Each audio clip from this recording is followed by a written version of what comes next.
Hello மக்களே, நம்ம இன்றைக்கி என்ன பார்க்க போகிறோம்னா காரக்குடை சிக்கன் குழம்பு. வாங்க வீடியோக்குள்ளே போகலாம். ஸ்டவ் ஆன் பண்ணியாச்சு, குக்கரில் எண்ணெய் ஊற்றியாச்சு, பட்டை லவங்க சோம்பு போட்டாச்சு, நல்லா பொரிஞ்சிடுச்சு. 3 வெங்காயம் பொடிசாக கட் பண்ணி வச்சுருக்கேன், அதையும் போட்டு வதக்கிக்கலாம். ஒரு தக்காளி பொடிசாக நறுக்கி வச்சுருக்கேன், அதையும் போட்டு வதக்கிக்கலாம். 1/2 கிலோ சிக்கன் எடுத்துருக்கேன், கழுவி சுத்தம் பண்ணி எடுத்து வச்சுருக்கேன். சிக்கனையும் அதில் இறக்கிக்கலாம். சிம்லேயே வச்சு நல்லா வதக்கலாம். கொஞ்சம் வெங்காயம் தக்காளி பச்சை வாசனை போட்டோம். இந்த டைமில் இஞ்சி பூண்டு பேஸ்ட் போட்டுக்கலாம். தேவையான கொஞ்சம் உப்பு போட்டுக்கலாம். நல்லா வதங்கிடுச்சு. 2 ஸ்பூன் இஞ்சி பூண்டு பேஸ்ட் போட்டுக்கலாம்.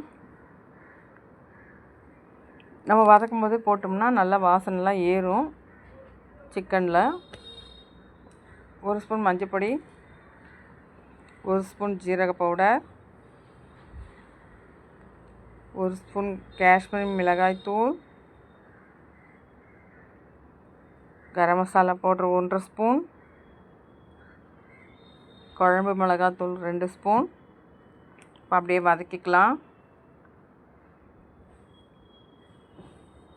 கொஞ்சம் பச்சை வாசனை போகிற வரைக்கும் வதக்கலாம். இப்போ பாருங்கள், கொஞ்சம் நல்லா வதங்கிடுச்சு. இந்த டைமில் 1.5 கிளாஸ் தண்ணி ஊற்றிக்கலாம். 2 பச்சை மிளகாய் கீரி போட்டுக்கலாம். கொஞ்சம் கருவேப்பிலையும் சேர்த்துக்கிறேன்.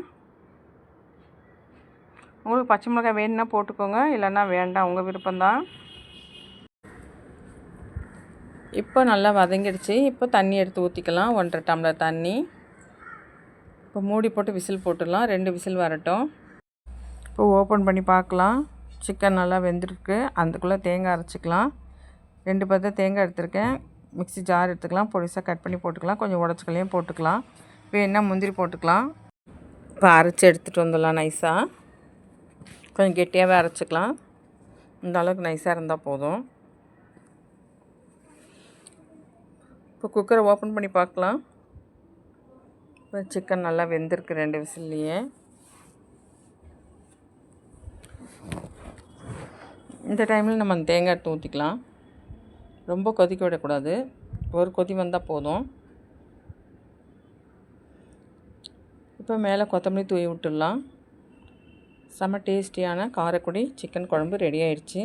இட்லி, தோசைக்கு, சாதத்துக்கு சூப்பராக இருக்கும். ஆப்பத்துக்கு அதை விட டேஸ்ட்டாக இருக்கும்.